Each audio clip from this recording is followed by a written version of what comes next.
Reflexión de las 7 palabras de nuestro Señor Jesucristo. Primera palabra. Padre, perdónalos porque no saben lo que hacen.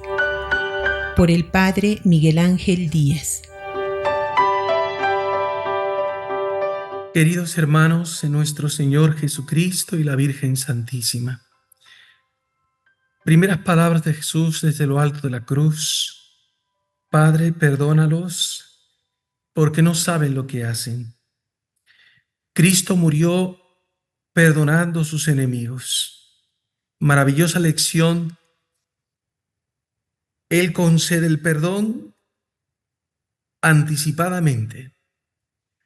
No esperó, no aguardó a que los enemigos le pudiesen pedir perdón, sino que esto es lo que Cristo nos enseña hasta con su propia vida, que el conceder el perdón antecede a pedir perdón. San Pablo, considerando esta maravilla, este misterio de amor y de humildad de Cristo, él expresa de este modo: Dios me amó cuando todavía era un pecador. Dios se fijó en mí, se compadeció y me ofreció la reconciliación. El amor de Cristo nos precede en el camino de nuestra conversión. ¿Y qué significa perdonar? Perdonar significa vencer el mal a fuerza de bien.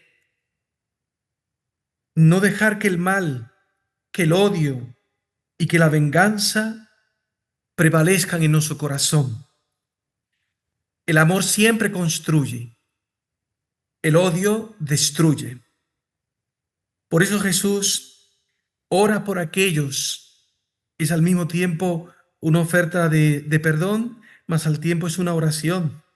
Jesús ora por aquellos que le martirizan, que le torturan.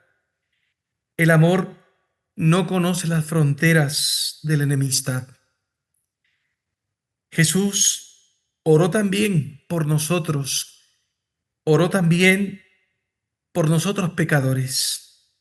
Esta oración de Jesús tiene que suscitar en nuestro corazón la confianza en un Dios que siempre está pronto para perdonarnos. Así se lo expresa Jesús a Santa María de Alacoque, la revelación del Sagrado Corazón de Jesús.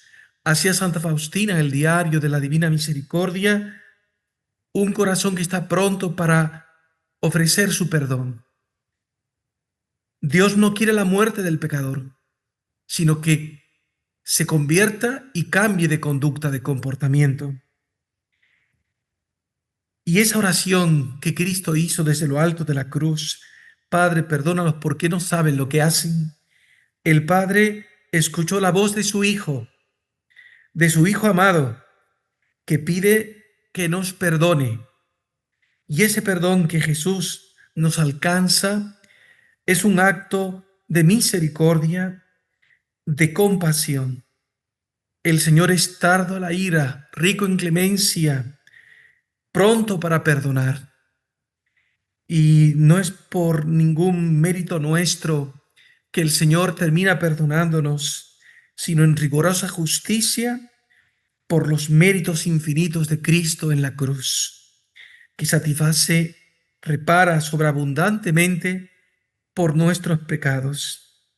Y el Padre, en atención a los méritos de su Hijo, quiso obligarse a perdonarnos y admitirnos a su gracia.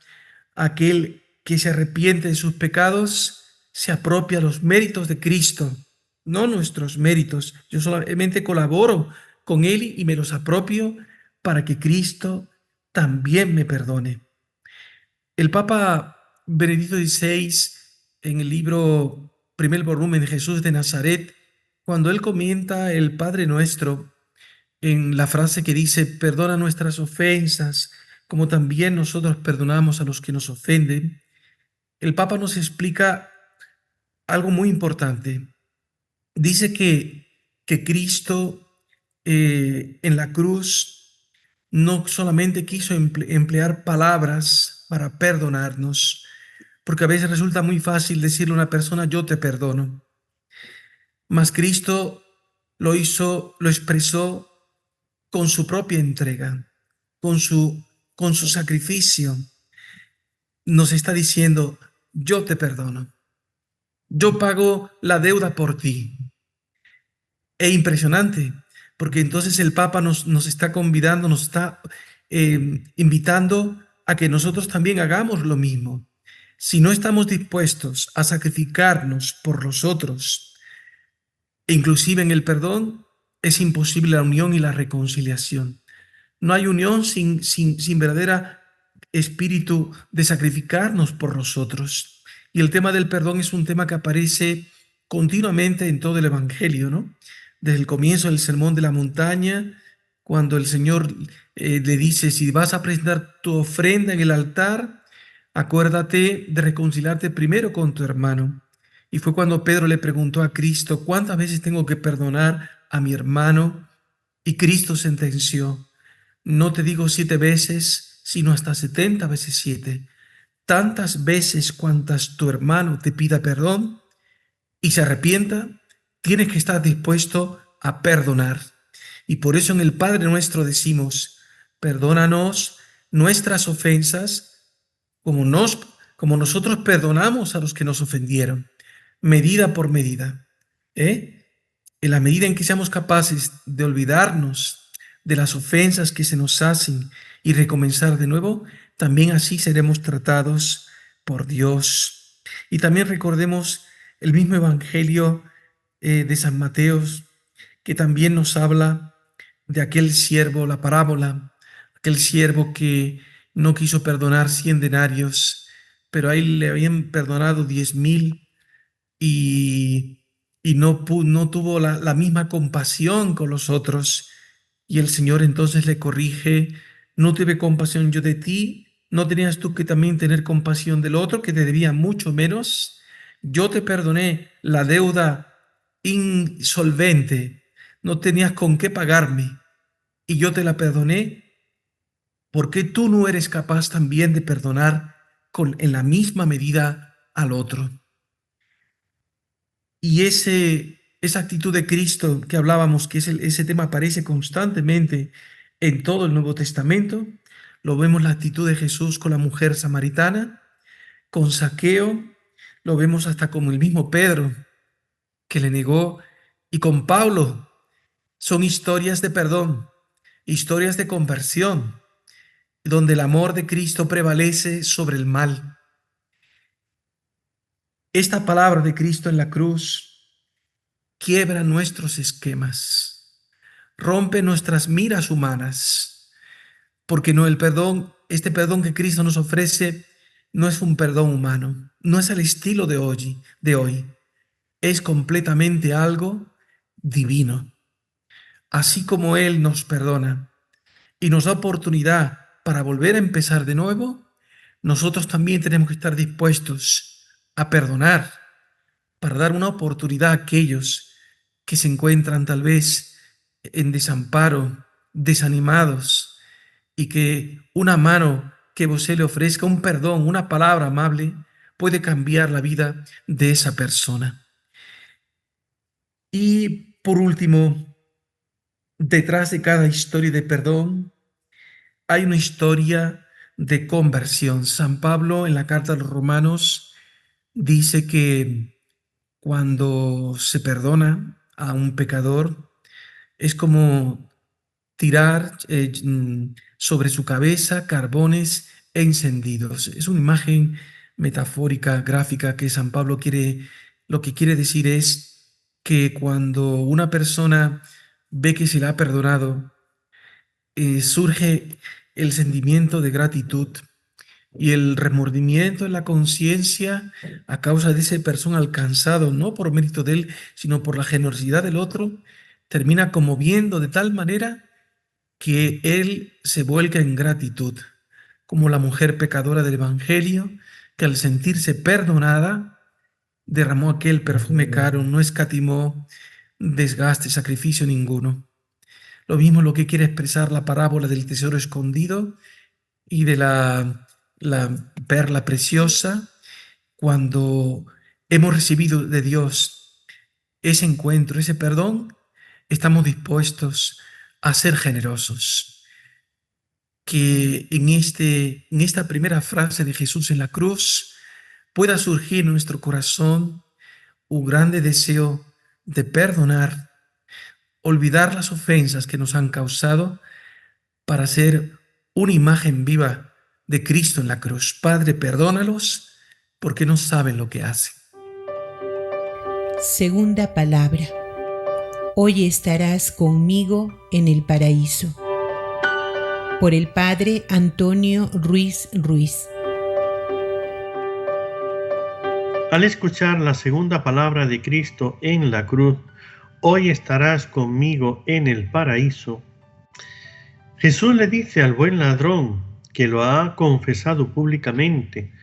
Vemos aquí, por una parte, el buen ladrón ejercita varias virtudes: la fe, la confianza, el amor, la humildad, y se atreve a, primero, hacer de apóstol, publicar que Cristo es inocente, que Él está muriendo y no por su culpa, sino que Él es inocente. Además, con humildad, confiesa que Él sí es culpable de lo que ha hecho. Nosotros sufrimos por nuestra culpa.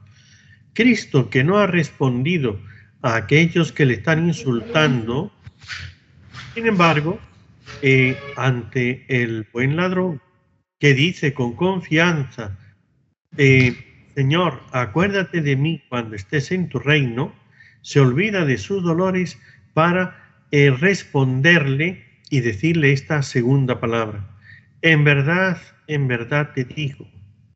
Es esa afirmación, esa certeza, es casi un juramento lo que hace Jesús. No necesita jurar porque Él es la verdad, y por eso le dice que en verdad, para que Él tenga toda la certeza y seguridad de lo que Él está diciendo: hoy estarás conmigo en el paraíso. La fe del buen ladrón queda inmediatamente correspondida por la atención y la respuesta de Cristo, afirmando que escucha lo que Él le ha dicho y se lo concede, de tal manera que es la concesión ante la petición del buen ladrón. Por otra parte, la confianza del buen ladrón, que no le pide perdón de todos sus pecados, ha hecho una confesión pública: nosotros estamos pagando por lo que hicimos, pero este es inocente. Ante esa confesión del buen ladrón, en la caridad inmensa de Jesucristo, le ha perdonado todo y le dice: hoy, en verdad te digo, hoy estarás conmigo en el paraíso. Y no le dice cuando llegue al reino y tú salgas del purgatorio, no le dice que después de que hayas penado, no lo espera a que llegue el fin del mundo para en el juicio final te pondré a la derecha con las ovejas, sino hoy, ni tampoco a que yo esté, que haya resucitado y vaya al reino de los cielos, sino que le dice: hoy estarás conmigo. Y con esto lo que le está diciendo es: aunque yo todavía no he resucitado, no he ido al cielo para tener parte en la vida eterna, también como hombre y como rey de el hombre coronado a la derecha de mi Padre, sin embargo, yo estoy ya en el cielo, con el alma está en la presencia de Dios. Como Dios tengo la visión del Padre. Por eso hoy ya tienes el premio y estarás conmigo en el paraíso. Esta fe del buen ladrón, esta confianza y esta humildad y amor hacen que Jesús saque toda la bondad de su corazón. Jesús le dice, le demuestra la grandeza de su corazón, dándole el perdón de todos sus pecados y el premio de la vida eterna por haber sido valiente y confesarle delante de los demás, y convierte este sufrimiento del buen ladrón en una confesión hace que Cristo se ponga tan contento como este buen ladrón lo ha hecho al confesarle públicamente, y Cristo le va a premiar con el reino eterno de los cielos. Seamos nosotros valientes, escuchemos lo que Cristo le respondió al buen ladrón y seamos también testigos de Cristo, de su evangelio ante los hombres, sin tener miedo, porque sabemos que Él siempre nos atiende y nos escucha. Que la Virgen María al pie de la cruz nos ayude a ser valientes como el buen ladrón y confesar a Cristo con nuestras obras, con nuestras palabras, con nuestra vida. Que Jesús desde la cruz pueda también decirnos hoy a nosotros: hoy estarás conmigo en el paraíso. Tercera palabra. Mujer, he ahí a tu hijo. Hijo, he ahí a tu madre. Por el padre Daniel Zavala Arévalo. Amados hermanos en nuestro Señor Jesucristo y María Santísima, nos dice el Evangelio de San Juan: junto a la cruz de Jesús estaba su madre. María es la que está siempre junto a la cruz de Cristo y está siempre junto a nuestra cruz. Y estaba también el discípulo, el que tanto quería a Jesús. Jesús, viendo a su madre y junto a ella al discípulo. Fíjate, la característica del discípulo de Jesús es aquel que está junto a la madre de Jesús. Viendo al discípulo junto a la madre, ese discípulo a quien tanto amaba, dice a la madre: mujer, ahí tienes a tu hijo. Y luego al discípulo: ahí tienes a tu madre.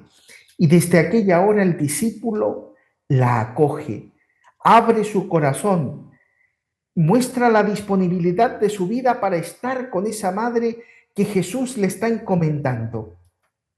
Esta palabra de Jesús la recoge el Evangelio de San Juan y en su relato de la cruz viene a ser como el centro de aquella escena del Calvario. Es como un matiz especial de la redención. En la cruz se engendra una nueva humanidad que es la Iglesia, es la humanidad de aquellos que han creído en Cristo, que han entendido, cuando está elevado sobre la cruz, que Él es el Salvador. Es el nacimiento de la Iglesia nacida del costado abierto de Cristo. Y cuando nace la Iglesia, María está allí, porque no puede estar en otro lugar María, que es madre de la Iglesia. La multitud que lo contempla, que contempla a Cristo en la cruz, ya se aburre de verlo sufrir. Qué tremendo, ¿verdad? Como también nosotros nos olvidamos del sufrimiento que le causamos con nuestros pecados. La multitud que lo contempla se aburre y se va marchando. ¿Cuántos que nos decimos seguidores de Cristo lo abandonamos a veces? Periodos cortos o largos. Y dejamos la oración. Y dejamos de leer el Evangelio, de contemplar la vida de los santos. Y la vida espiritual nos va aburriendo porque abrimos nuestro corazón a tantas cosas que no son Dios. La multitud que lo contempla se aburre y se va marchando. Porque cuando se busca meramente un espectáculo, se busca solamente, diríamos, lo sensacional, acaba aburriendo. Los discípulos de Jesús verdaderos son los que buscan a Cristo, no buscan lo sensacional, buscan amar al corazón de Cristo. Es una espiritualidad sólida. Los momentos más grandes de la historia se están realizando en ese momento y los presentes se aburren, porque ven, como solía decir el padre Molina, ven simplemente la parte exterior. Como no han contemplado con la luz del Espíritu Santo, ven solamente la corteza. Un hombre acusado de crímenes que es crucificado junto a dos ladrones. No están mirando lo que está ocurriendo, que es la salvación, nuestra salvación, la redención de la humanidad. Ellos se aburren. Esas personas miran, pero no ven. Miran la corteza, no ven lo que el Espíritu Santo muestra cuando toca un corazón. Fíjate que las mujeres se acercaron a Jesús. Los discípulos habían huido. Esas mujeres se mantuvieron fieles. María Santísima no está en un lugar destacado. Están todos juntos alrededor de Jesús, los que lo están mirando, y María Santísima un poco más cerca de Jesús. Ella siempre tan discreta, en su entrega absoluta, dentro de esa sencillez, dentro de esa humildad.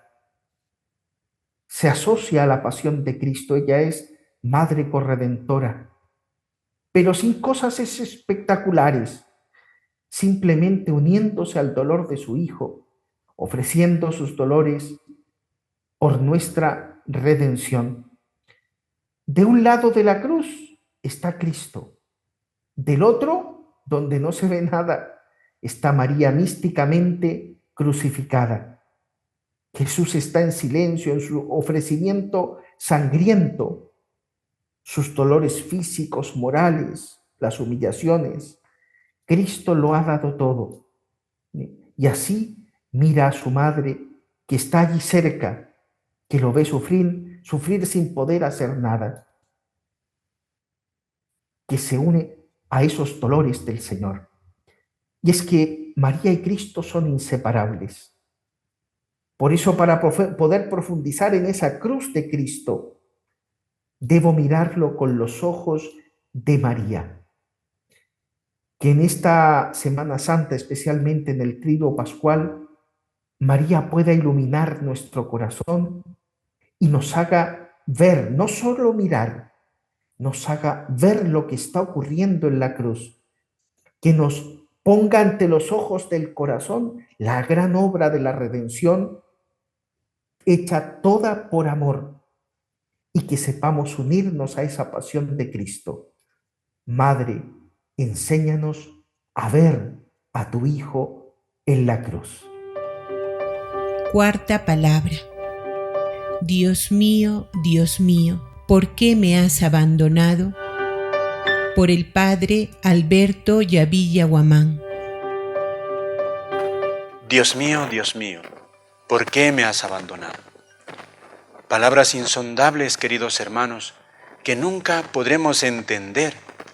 Estas palabras salidas de labios de Cristo nos invitan a entender este sufrimiento extraordinario que padece Cristo en la cruz. Sufrimiento físico, sufrimiento moral intensísimo. Los hombres de todas las épocas han experimentado sufrimientos en todas las dimensiones de la vida. Desde que el hombre pisa la tierra, queridos hermanos, desde que el hombre habita en este mundo hasta nuestro hoy, no se ha podido erradicar el sufrimiento. Por eso, de alguna manera, este grito de dolor de Cristo es como un eco de esos sufrimientos que han experimentado los hombres y que siguen experimentando. Sufrimientos morales, sufrimientos físicos, enfermedades que uno tiene y no es responsable de esa enfermedad. Guerras fratricidas que estamos contemplando día a día por todos lados. Odios irreconciliables y más sufrimiento de toda clase. Y entonces, cuando los hombres vemos el sufrimiento y lo experimentamos en nuestra carne, surge la tentación de una queja, de una rebeldía. ¿Dónde está Dios? ¿Dios está dormido? ¿Dios se interesa por nosotros? Y ciertamente la tentación está latente, está ahí, a la puerta de nuestra casa. Los hombres han tratado de encontrar una respuesta y muchas veces, en su radicalidad, han optado por decidir Dios no existe porque no soluciona nuestros sufrimientos. Ciertamente es una respuesta posible, pero ¿qué sería un mundo así donde no hay un Dios cuyos ojos estén contemplando al hombre que vive en este mundo? ¿Qué sería este mundo? Un mundo de náusea. Por eso, estas palabras de Cristo, queridos hermanos, Dios mío, ¿por qué me has abandonado? Más que la experiencia de un Cristo hundido en la desesperación, es la oración dolida, es la oración filial de un hijo que se sabe sufriente y que sabe que puede quejarse y que sabe que puede acudir a su Padre con esta súplica tan terrible que le sale del corazón porque ciertamente Cristo está sufriendo. Y con esta respuesta también a nosotros cristianos, Jesús nos va orientando cómo vivir la experiencia de dolor que nos va a tocar tarde o temprano en nuestra vida. Sufrimiento grande o pequeño nos va a tocar. ¿Qué nos aconseja aquí Cristo? ¿Qué nos orienta? El mal de este mundo no se va a poder erradicar.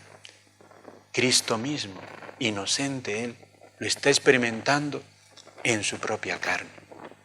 Ante la tentación de la rebeldía, Jesús nos dice: ora, tu oración es escuchada.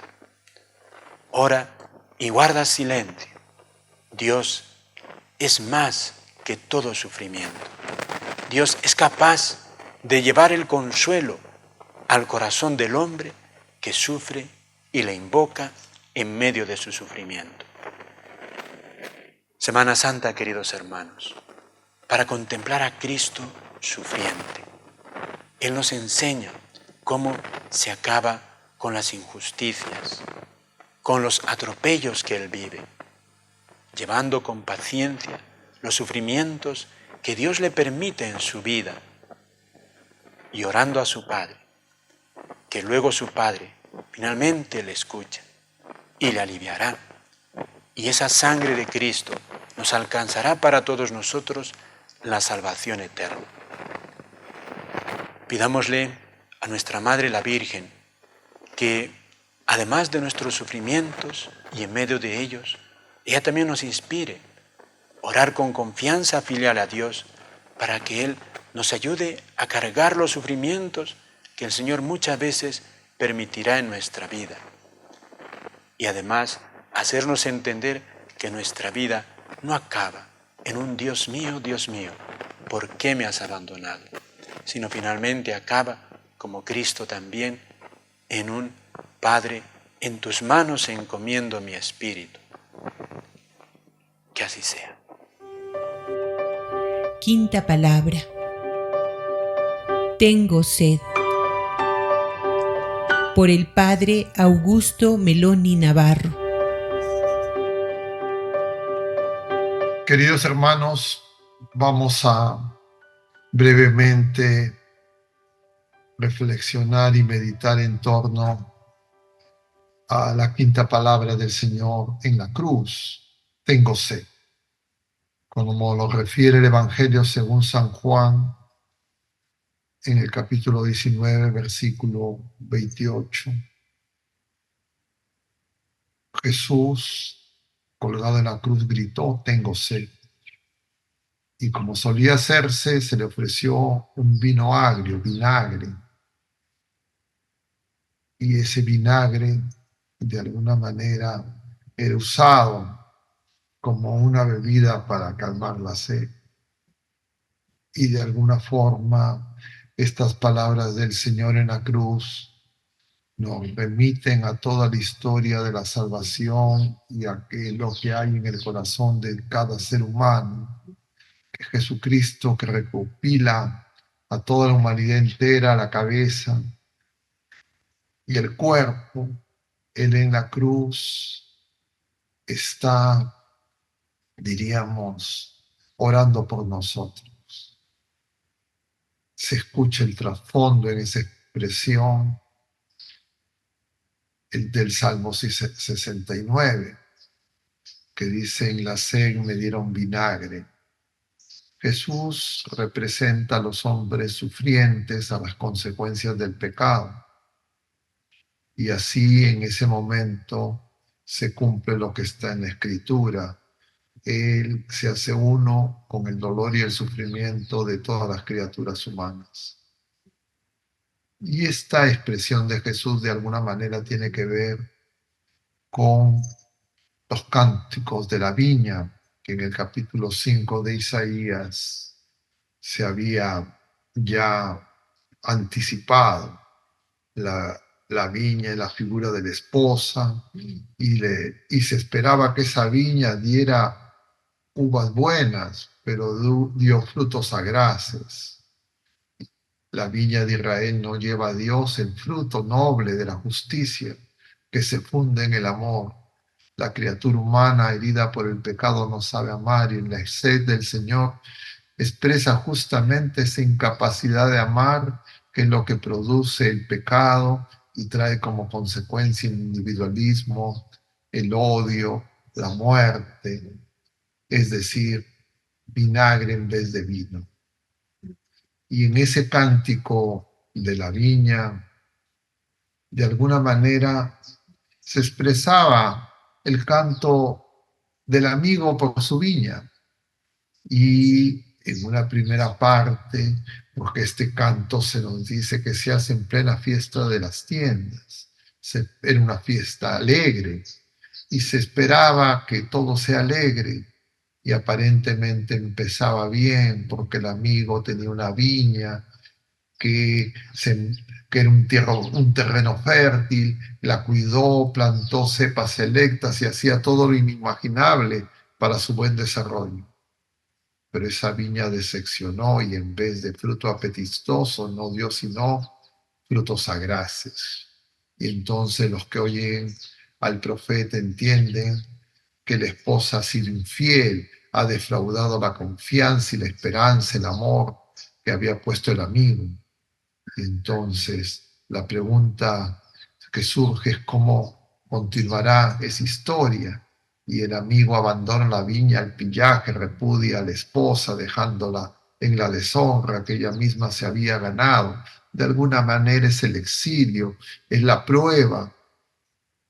Y les queda claro que Israel, la esposa y todos los que escuchan a Isaías no han sido fieles a lo revelado y han traicionado al Señor, han traicionado a la Torá. Y entonces ese canto de amor se convierte en juicio y aparece un horizonte sombrío. Es la hora de la prueba que de alguna manera Jesús en la cruz está expresando. El Salmo 80 de otro lado nos dice también: sacaste una vid de Egipto, expulsaste a los gentiles y la trasplantaste, le preparaste el terreno. ¿Por qué has derribado su cerca para que la saquen los viandantes? Y el lamento se convierte en súplica: cuida esta cepa que tu diestra plantó. Dios de los ejércitos, restáuranos, que brille tu rostro y nos salve. Pero en la respuesta, como encontramos en la parábola del viñador que retoma Marcos, Israel ya no es representado como la viña, sino como unos viñadores, arrendatarios, que no dan los frutos al dueño, que asesinan a los enviados, finalmente asesinan al hijo. Y entonces, ¿qué se puede esperar? Matan al hijo y el Señor les dirá: ¿qué hará el dueño de la viña? Acabará con los labradores, arrendará la viña a otros. Y en ese momento la historia se convierte en actualidad. Los oyentes saben ya en tiempos de Jesús que lo está hablando de ellos. La piedra que desecharon los arquitectos se convertirá en la piedra angular. Es decir, la viña ya no es el pueblo, ya no son ni siquiera los viñadores, la viña será el propio Señor, Él será la vid y nosotros los sarmientos. Y entonces ese grito del Señor de cuidar la cepa es la oferta de comunión, de amor que en la entrega generosa en la cruz el Señor está realizando. Y entonces de esa manera, esa expresión tengo sed es el grito de Dios al pueblo, pero también la respuesta de la cruz. Ya no solo es Israel, también nosotros, el pueblo de la nueva alianza, que una y otra vez tenemos que responder ese amor extremo, pero que muchas veces respondemos con el vinagre de un corazón agrio que no quiere hacer caso al amor de Dios y no responde.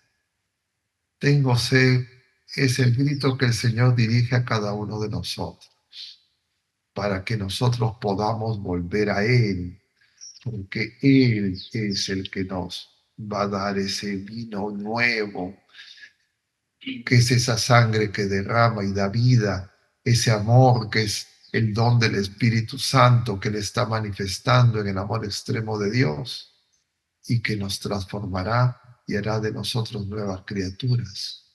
Pero en el libre albedrío del hombre nosotros una y otra vez podemos rechazarlo, podemos burlarnos de Él, podemos creer que Él no es nuestro Salvador.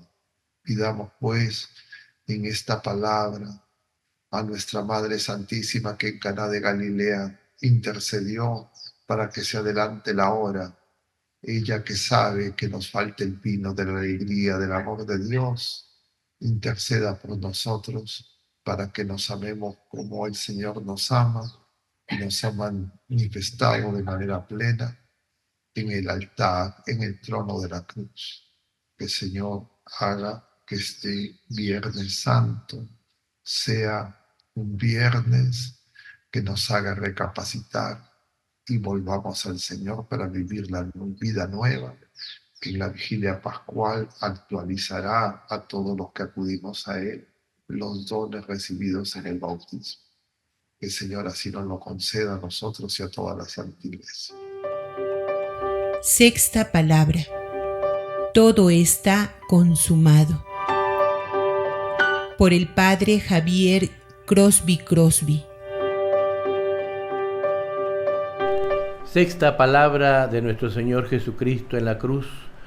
Cuánta sabiduría y cuánta bondad de nuestro Señor Jesucristo, que aún en esa situación tan difícil en la que se encuentra Él clavado en la cruz, sufriendo como lo está, no solamente por la parte física, sino la parte moral, nos deja cuánta enseñanza. Y esta palabra tan maravillosa de todo está cumplido o todo está consumado, nos dice con claridad y nos sigue enseñando Él que esto que está ocurriendo, esto lo que le está pasando no es por gusto, es que hay un plan. Es un plan que se llama el plan de la redención. El Señor Jesús se ha encarnado.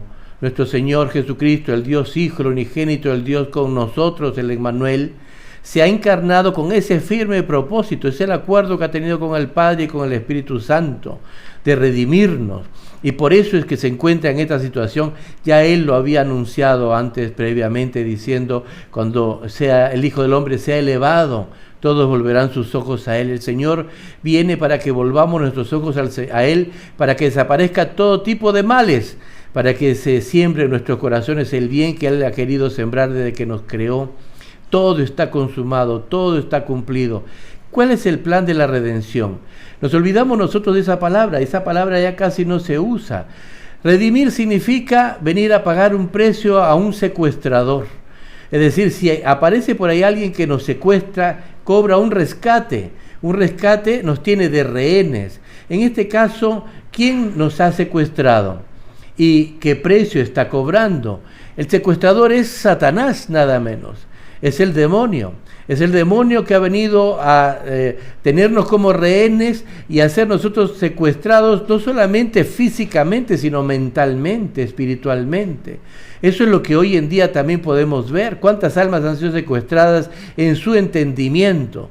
no son capaces de comprender la palabra de Dios, no son capaces de entender lo que leen, no hay comprensión lectora ni siquiera en la Sagrada Escritura.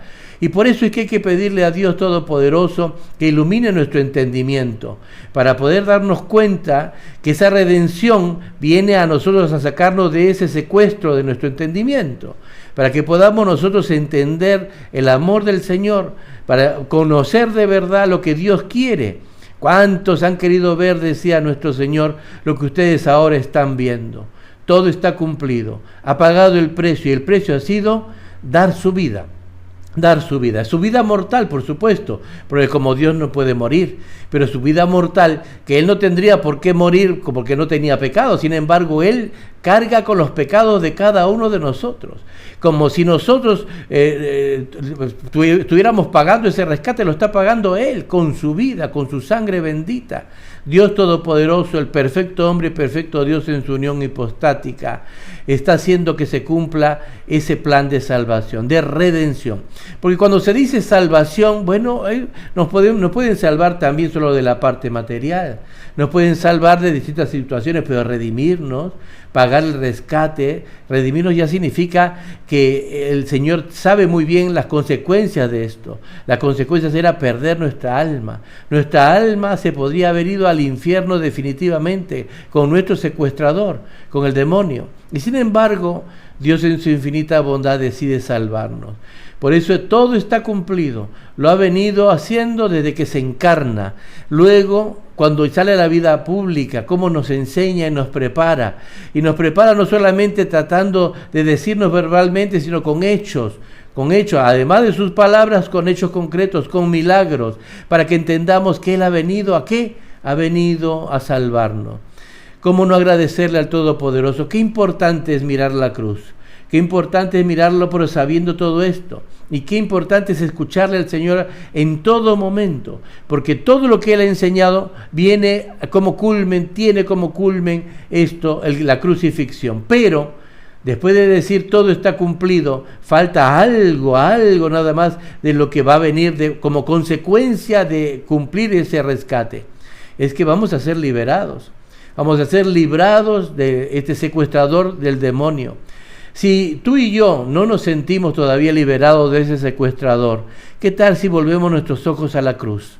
¿Qué tal si volvemos los ojos al crucificado, que no es cualquiera, que es el que viene a redimirnos, como lo hizo San Dimas, que reconoce con claridad que él no tiene culpa alguna, y sin embargo ha venido a dar su vida por ti, por mí? Si lo reconocemos y lo miramos con amor, también escucharemos esas palabras preciosas del Señor, que estaremos con Él en el paraíso. Que Dios los bendiga. Séptima palabra. Padre, en tus manos encomiendo mi espíritu. Por el Padre Pierre Martínez Valencia. Séptima palabra. Padre, en tus manos encomiendo mi espíritu. Hagamos una recapitulación de la historia de la pasión. Cristo ha sido apresado, ha sido llevado con sogas y con guardias hacia la presencia de Anás y de Caifás. Ha sido juzgado por el Sanedrín de una manera injusta. Lo han golpeado, lo han escupido, se han burlado de él, lo han insultado. Lo han puesto preso toda la noche y al día siguiente, muy temprano, lo han llevado ante Pilato.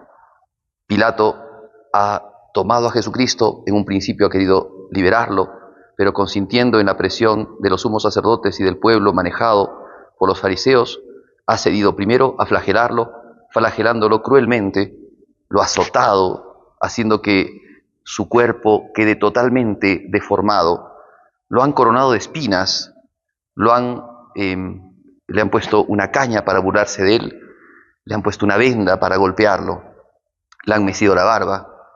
Cristo al final ha sido condenado, puesto como escarnio ante la gente, le han gritado, quítalo, quítalo, crucifícalo, le han dado una cruz y lo han llevado hacia el Gólgota. En el Gólgota lo han estirado de sus pies y sus manos, le han clavado los clavos en la cruz, lo han puesto en la cruz en alto y le han puesto un cartel: Jesús, Nazareno, Rey de los Judíos. Cristo físicamente está sumamente extenuado, está moribundo. Cristo está casi desangrado. Ha corrido regueros de sangre por la flagelación y la coronación de espinas. Cristo está muy cansado de todo lo que ha padecido, de todo lo que ha sufrido en la cruz.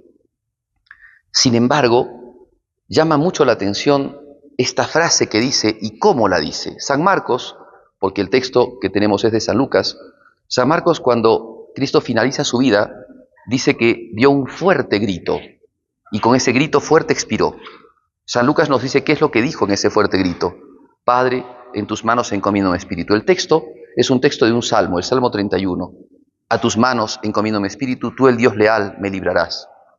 Pero la frase de Jesucristo en donde manifiesta que está entregando el alma al Padre no es solamente una frase del término de algo, sino es la frase de victoria. Cristo nuestro Señor, contraponiendo a su estado físico, a la situación de agonía que está viviendo, da un fuerte grito. Es imposible humanamente que un hombre en ese estado, en esa situación, dé un grito tan fuerte y que diga una frase así. Es que es también cierta la palabra de Jesús cuando dijo, nadie me quita la vida y yo la entrego. San Alfonso María de Ligorio dirá, Cristo murió cuando Él quiso morir. A Él no le quitó nadie la vida, Él la entregó, fue víctima. Y la cruz es manifestación no de la derrota, porque todos pensaron que Jesús estaba siendo derrotado. Los fariseos se burlaban de Él y le decían que baje de la cruz. La gente meneaba la cabeza y los curiosos miraban en qué iba a terminar todas estas situaciones. Pero Cristo ha sido fuerte y ha dado gloriosamente un grito de victoria. Padre, en tus manos encomiendo mi espíritu. La cruz no es signo de derrota, no es signo de maldición, es ahora signo de victoria. Cristo ha vencido en la cruz y ha vencido por nosotros y nos ha dado su gracia y ha bendecido nuestras vidas. La cruz es ahora gloriosa, victoriosa, cruz bendita a la cual nosotros podemos besar porque en ella está esculpida la sangre de Jesús. Cruz bendita y gloriosa porque en ella está el Señor clavado, el Señor que es nuestro capitán y soberano, que ha dado la vida por nosotros y que ha matado a la muerte y ha echado afuera al demonio y ha vencido las tribulaciones de nuestras vidas. Cristo el Señor es el vencedor. Cristo el Señor es aquel que ha entregado por nosotros todo su amor. La cruz es signo de amor y es signo de victoria. Y nosotros entonces, al contemplar a Cristo que muere por nosotros en esta última palabra, debemos de contemplar que todo, absolutamente todo lo ha hecho bien. Y entonces ha entregado el alma al Padre porque ha terminado esta obra grandísima, más grande que la creación, la obra de amor, la obra de la cruz, la obra de nuestra redención. Que nosotros entonces vivamos este tiempo, este día de la muerte de nuestro Señor Jesucristo con recogimiento, con silencio interior, pero también con la clara idea de que Jesús aquí ha vencido, ha sido puesto, elevado en alto para atraer a todos hacia sí. Ha sido puesto en alto para que todos lo reconozcan como el Salvador y como el Redentor. Ha sido puesto en alto para que en alto nosotros tengamos nuestra esperanza, para que veamos que Cristo es el Alfa y el Omega, es tu Dios que reina desde la cruz, humillado pero exaltado por el Padre, humillado pero vencedor de la muerte. Que entonces nosotros, unidos a María Santísima, aquella que acompañó a Jesucristo y que escuchó estas frases desgarradoras pero victoriosas, que la Virgen María nos conceda la gracia de unirnos también como ella en el dolor, en la angustia, pero también en el gozo de saber que tenemos un gran Salvador, un gran capitán que es Cristo nuestro Redentor.